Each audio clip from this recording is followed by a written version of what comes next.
നമ്മുടെ Indian റെയിൽവേയിലേക്ക് മുൻപൊരു notification technician പോസ്റ്റിലേക്ക് വിളിച്ച കാര്യം നമ്മൾ അപ്ഡേറ്റ് ചെയ്തിട്ടുണ്ടായിരുന്നു.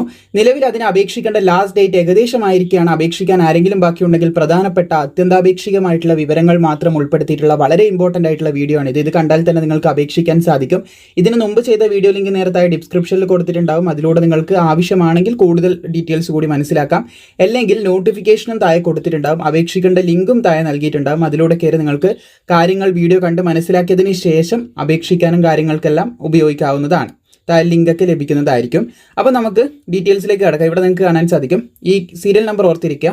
കാരണം ഈ പോസ്റ്റിനെ കൃത്യമായിട്ട് നിങ്ങൾക്ക് ട്രാക്ക് ചെയ്യാൻ പറ്റുന്ന ഈ ഒരു സീരിയൽ നമ്പറിലൂടെ ആയിരിക്കും. 02/2026 എന്ന സീരിയൽ നമ്പറിലാണ് പുതിയൊരു നോട്ടിഫിക്കേഷൻ ഇപ്പോൾ ടെക്നീഷ്യൻ ഗ്രേഡ് 1 സിഗ്നൽ അതുപോലെ തന്നെ ടെക്നീഷ്യൻ ഗ്രേഡ് 3 പോസ്റ്റുകളിലേക്കുള്ള അപേക്ഷ ഇപ്പോൾ വിളിച്ചിട്ടുള്ളത്. മിനിമം +2 ഉള്ളവർക്ക് ഇതിന് അപേക്ഷിക്കാൻ സാധിക്കും. അതുപോലെ ITI 10th വിത്ത് ITI ഉള്ളവർക്ക് അപേക്ഷിക്കാനായിട്ട് സാധിക്കും.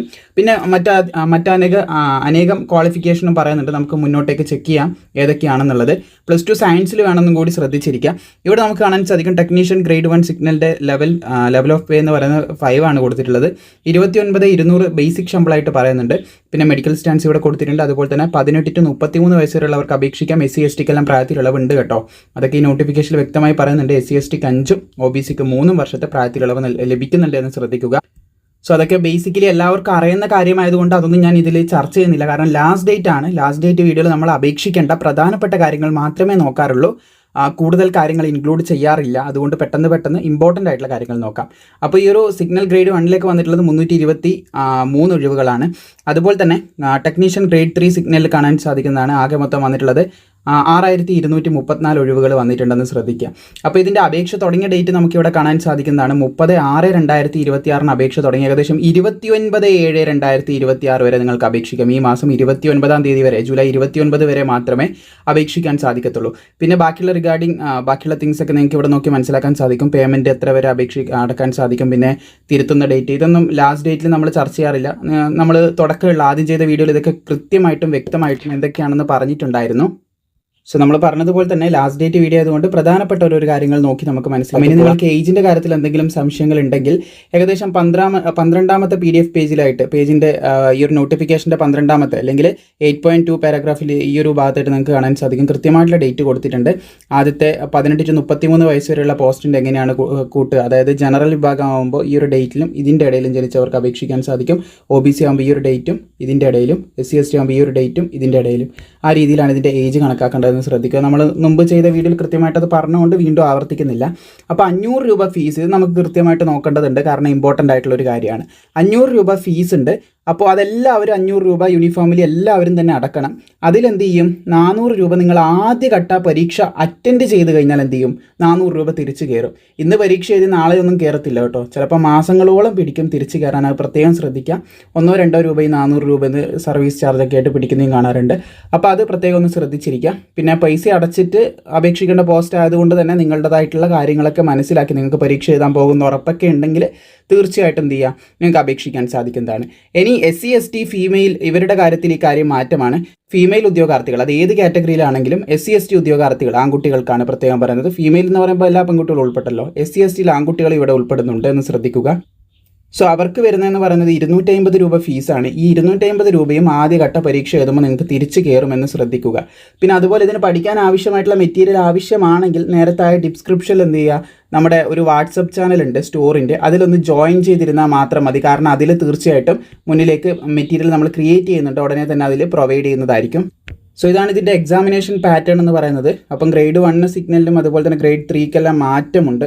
ഇവിടെ നിങ്ങൾക്ക് കാണാൻ സാധിക്കും ഗ്രേഡ് 3ൻ്റെ ഇതിൻ്റെ തൊട്ടടിയിലായിട്ടാണ് കൊടുത്തത്. ഇതാണ് ഗ്രേഡ് 3ൻ്റെ സ്റ്റഡീൻ്റെ ഒരു സ്ട്രക്ചർ അല്ലെ സിലബസിൻ്റെ ഒരു സ്ട്രക്ചർ എന്ന് പറയുന്നത്. ഈ ഗ്രേഡ് 3ൻ്റെ നമ്മൾ ഉടനെ തന്നെ ഉണ്ടാക്കുന്നുണ്ട് എന്നും കൂടി ശ്രദ്ധിക്കാം. താല്പര്യമുള്ളവർക്ക് താഴെയുള്ള ലിങ്കിൽ കയറി അവിടെ ജോയിൻ ചെയ്ത് നിൽക്കാവുന്നതാണ്. ഇനി ഇതിൻ്റെ ക്വാളിഫിക്കേഷൻ നോക്കുകയാണെങ്കിൽ നിങ്ങൾക്ക് ഏകദേശം 33ാമത്തെ പേജ് മുതൽ കാണാൻ സാധിക്കും. ടെക്നീഷ്യൻ ഗ്രേഡ് 1 സിഗ്നലിനുള്ള പോസ്റ്റിലേക്ക് അപേക്ഷിക്കാൻ bachelor of science in physics അല്ലെങ്കിൽ ഇലക്ട്രോണിക്സ് അല്ലെങ്കിൽ കമ്പ്യൂട്ടർ സയൻസ് അല്ലെങ്കിൽ ഇൻഫർമേഷൻ ടെക്നോളജി ഇവിടെ പറയുന്നുള്ള രീതിയിലുള്ള വേണം. അല്ലെങ്കിൽ അതിന് ആനുപാതിക അല്ലെങ്കിൽ തത്തുല്യമായിട്ടുള്ള യോഗ്യത മറ്റുള്ള യോഗ്യതകൾ എഞ്ചിനീയറിംഗ് ഡിഗ്രി പോലുള്ള മറ്റുള്ള യോഗ്യതകൾ ഇവിടെ കൊടുത്തിട്ടുണ്ട്. അതുള്ളവർക്കും അപേക്ഷിക്കാം. ഇനി ടെക്നീഷ്യൻ ഗ്രേഡ് 3 പോസ്റ്റ് കാണാൻ സാധിക്കുന്നതാണ്. അത് എവിടെ വേണ്ടത് നിങ്ങൾക്ക് കാണാൻ സാധിക്കും. ഏതാണ് പോസ്റ്റ്, ട്രേഡ് ഏതാണെന്ന് നോക്കുക. ആ ട്രേഡിലുള്ള ITI സർട്ടിഫിക്കറ്റ് വേണം. 10ാം ക്ലാസ്സും ആ ട്രേഡിൽ ITIയും. ബ്ലാക്ക് സ്മിത്ത് കണ്ടോ, അപ്പോൾ 10ാം ക്ലാസ്സും അതിലുള്ള ITI സർട്ടിഫിക്കറ്റും ആയിരിക്കും വേണ്ടവർ. ഇവിടെ കൃത്യമായിട്ട് വേണ്ടതെന്നുള്ളത് കൃത്യമായിട്ട് ഇവിടെ തന്നെ മെൻഷൻ ചെയ്യുന്ന കാണാൻ സാധിക്കുന്നതാണ്. ഓരോരോ ട്രേഡും അതിൻ്റെ കൃത്യമായിട്ടുള്ള ITI സർട്ടിഫിക്കറ്റുമാണ് കൊടുത്തിട്ടുള്ളത്. കാരേജ് ആൻഡ് വേഗൺ കാണാൻ സാധിക്കും. അപ്പോൾ അവിടെ വേണ്ടത് ഫിറ്റർ, അതുപോലെ കാർപ്പൻറ്റർ, അതിനെ റിലേറ്റ് ചെയ്തിട്ടുള്ള ഏതാണോ ഫിറ്റർ പോലുള്ള പൈപ്പ് ഫിറ്റർ, അതിനൊക്കെ ആവശ്യമായിട്ടുള്ളത് 10ാം ക്ലാസ്സും ITI സർട്ടിഫിക്കറ്റുമാണ്. അല്ലെങ്കിൽ എന്ത് ചെയ്യണം, 10ാം ക്ലാസ്സും ITI സർട്ടിഫിക്കറ്റും, അല്ലെങ്കിൽ 10ാം ക്ലാസ്സും പിന്നെ നമ്മൾ ഈ അപ്രന്റീഷിപ്പ് ഒക്കെ ഇല്ലേ ഇന്ത്യൻ റെയിൽവേയുടെ കീഴിൽ, അതൊക്കെ ചെയ്തവർക്ക് എന്ത് ചെയ്യാൻ പറ്റും, അത് ആ ഒരു ട്രേഡിൽ തന്നെ. ഇതിൽ മുകളിൽ ഇപ്പോൾ നമ്മളിവിടെ ഓട്ടോ ഇലക്ട്രിക്കൽ ആൻഡ് ഇലക്ട്രോണിക്സ് എന്ന് പറഞ്ഞല്ലോ, അപ്പോൾ അതേ ട്രേഡിൽ തന്നെ നിങ്ങൾ എന്ത് ചെയ്താൽ മതി, ഇവിടെ അപ്രന്റീഷിപ്പ് ചെയ്തിട്ടുണ്ടെങ്കിൽ നിങ്ങൾക്ക് അപേക്ഷിക്കാൻ സാധിക്കും. ആ രീതിയിലാണ് ഇതിൻ്റെ ക്വാളിഫിക്കേഷൻ പറയുന്നതെന്ന് ശ്രദ്ധിക്കുക. ഇനി മിനിമം +2 ഉള്ളവർക്ക് അപേക്ഷിക്കാൻ പറ്റുന്ന പോസ്റ്റാണ് ടെക്നീഷ്യൻ ഗ്രേഡ് 3 സിഗ്നൽ SNT എന്ന് പറയുന്ന ഈ ഒരു പോസ്റ്റ് കേട്ടോ. അപ്പോൾ ആ ഒരു പോസ്റ്റിലേക്ക് അപേക്ഷിക്കാൻ നിങ്ങൾക്ക് 10ാം ക്ലാസ്സും ITI തന്നെയാണ് ചോദിക്കുന്നത്. അതില്ലാത്ത പക്ഷം എന്ത് ചെയ്താൽ മതി, ഏറ്റവും ലാസ്റ്റ് പറയുന്നുണ്ടോ, ഇവിടെ ഒരു യോഗ്യത പറയുന്നുണ്ട്, +2 വിത്ത് ഫിസിക്സ് ആൻഡ് മാത്സ്. ഫിസിക്സും മാത്സോട് കൂടി +2 ഉള്ളവർക്ക് അപേക്ഷിക്കാൻ സാധിക്കും. അപ്പോൾ യോഗ്യതകൾ പറയുകയാണെങ്കിൽ ഒരുപാടുണ്ട്, നിങ്ങൾക്ക് ആ രീതിയിൽ നോക്കി മനസ്സിലാക്കാൻ. നോട്ടിഫിക്കേഷൻ ഞാൻ താഴെ കൊടുത്തിട്ടുണ്ട്. അപ്പം 10ാം ക്ലാസ്സും ITI ഉള്ളവർക്ക് അപേക്ഷിക്കാൻ പറ്റുന്ന നിരവധി പോസ്റ്റുകൾ റിപ്പോർട്ട് ചെയ്തിട്ടുണ്ടെന്ന് പ്രത്യേകം ശ്രദ്ധിക്കുക. മാത്രമല്ല നമ്മുടെ കേരളത്തിൽ തിരുവനന്തപുരത്ത് നിങ്ങൾക്ക് ജോലി ലഭിക്കുന്നതായിരിക്കും. ഏറ്റവും അവസാന പേജുകളിലേക്ക് വരുന്ന സമയത്ത് ഇവിടെയായിട്ട് നമുക്ക് കാണാൻ സാധിക്കും തിരുവനന്തപുരം RRBയിൽ എത്രമാത്രം വേക്കൻസി റിപ്പോർട്ട് ചെയ്തിട്ടുണ്ടെന്നുള്ളതിൻ്റെ ഒരു വിശദ വിവരങ്ങൾ തന്നെ ഇവിടെ കൊടുക്കും. ഏകദേശം ടോട്ടൽ നമ്മുടെ തിരുവനന്തപുരം മാത്രമായിട്ട് വന്നത് കാണാൻ സാധിക്കുന്നതാണ്. 411ഓളം ഒഴിവുകൾ കേരളത്തിൽ തന്നെ റിപ്പോർട്ട് ചെയ്തിട്ടുണ്ട്. അപ്പോൾ നല്ലൊരു അവസരമാണ്. മാക്സിമം സുഹൃത്തുക്കളൊക്കെ ഷെയർ ചെയ്യാനും വീഡിയോ ഇഷ്ടപ്പെട്ടാൽ ലൈക്ക് ചെയ്യാനും കൂടുതൽ ഇതുപോലുള്ള അപ്ഡേറ്റുകളും പിന്നെ ഇതിൻ്റെ എക്സാമൊക്കെ അറിയുമ്പോൾ അപ്ഡേറ്റ് വരുമ്പോൾ കൃത്യമായിട്ട് അറിയാനും പിന്നെ പഠിക്കാൻ ആവശ്യമായിട്ടുള്ള മെറ്റീരിയലിനൊക്കെ പ്രോപ്പറായിട്ടൊന്ന് ഫോളോ ചെയ്താൽ മാത്രം മതി. എല്ലാ അപ്ഡേറ്റും കൃത്യമായിട്ട് നിങ്ങളിലേക്ക് എത്തിക്കുന്നതായിരിക്കും.